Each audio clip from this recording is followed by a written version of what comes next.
In 2015, a man who confessed to pulling the trigger in a cold-blooded murder walked out of a prison and back into society.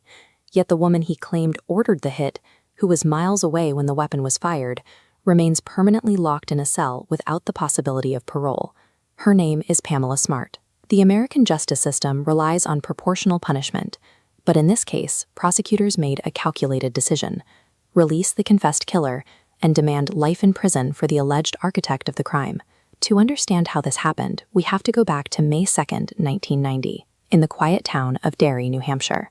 A panicked woman calls 911. Police arrive at a suburban home to find 24-year-old Gregg Smart dead from a gunshot wound. At first glance, the scattered belongings suggest a tragic, random home invasion or robbery. But as investigators looked closer at the physical evidence, they realized they were dealing with a targeted hit that would ultimately challenge the legal distinction between the hand that pulls the trigger and the mind that plans it. The victim, Gregg, and his 22-year-old wife, Pamela Smart, projected the image of a highly ambitious, happy suburban couple. They had stable jobs and a comfortable home. Behind closed doors, their marriage was collapsing under the weight of mounting tension and resentment. Pamela worked as a media coordinator at a local high school. There, she initiated a secret, intimate relationship with a 15-year-old student named Billy Flynn. On May 1, 1990, that illicit relationship reached a violent climax. Billy Flynn and 3 teenage friends broke into the couple's home and assassinated Gregg.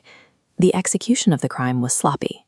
Police quickly tracked the teenagers' movements back to the media center where Pamela worked, transforming the case from a random break-in into an intimate hit. Detectives brought Billy Flynn and his accomplices in for questioning, applying intense interrogative pressure on the teenage boys. Cornered, the teenagers made a calculated survival move. They confessed to the physical act of murder, but insisted they didn't act alone. They traded their testimony to the state, pointing the finger directly at Pamela as the mastermind who orchestrated the entire plot. This diagram illustrates conspiracy to commit murder. Prosecutors bypass those who commit the physical violence to target the highest-level planner. They use asymmetrical plea deals, legally trading drastically reduced sentences to the killers in exchange for sworn testimony against the orchestrator. When the case went to trial in 1991, television cameras were allowed inside the courtroom, broadcasting the proceedings to millions of viewers across the country. The prosecution hit Pamela with a dual attack: the sworn testimony of her husband's killers and secretly recorded audio tapes. While Pamela admitted to the affair on the stand, she firmly denied ever ordering the murder. The intense press coverage surrounding the trial turned a formal legal proceeding into national entertainment. The constant media scrutiny amplified the state's narrative. The Smart trial established a new American reality, a courtroom where the success of a prosecution depended on the strategic use of plea deals and the power of televised perception. After 14 days of testimony, the jury returned their verdict in March 1991. They found Pamela Smart guilty of being an accomplice to first-degree murder, conspiracy, and witness tampering. Under conspiracy law, the convicted mastermind bears the absolute maximum penalty. For Pamela, that meant life in prison without the possibility of parole. Meanwhile, the teenage boys who carried out the physical execution of Gregg Smart served their lighter, negotiated sentences and were eventually released back into society. This outcome solidified a severe legal precedent.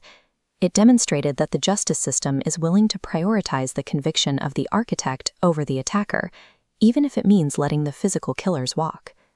More than 3 decades later, despite numerous appeals, public campaigns, and intense reassessments of the trial's fairness, Pamela Smart's original conviction and life sentence remain entirely intact today.